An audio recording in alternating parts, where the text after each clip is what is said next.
Hello friend बर्तमान आम जा स्टाच्यू पाई सी हूँ पंडित गोपबंधु दास उत्कलमणि पंडित गोपबंधु दास हूँ पीठस्थली आसतु से पाठ यहाँ हूँ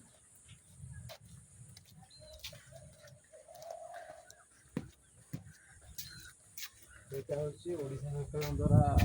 लोगो लगाई ओडिशा सरकार द्वारा लोगो लगाई उत्कलमणि गोपबंधु पंडित गोपबंधु दास जन्म हूँ 1877 17 जून 1928 यहाँ हूँ पूर्णवर्ष उत्तीर्ण होती श्रीजुक्त नवीन पट्टनायक द्वारा यहाँ उद्घाटन होती आपण देखिपे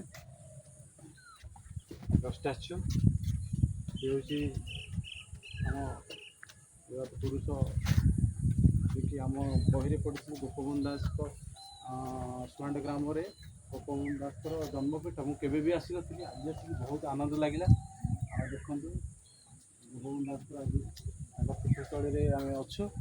देखु पूरा लुक अलग प्रकार गार्डन पूरा लुक बस ये स्टाच्यूटा भी भल लगे।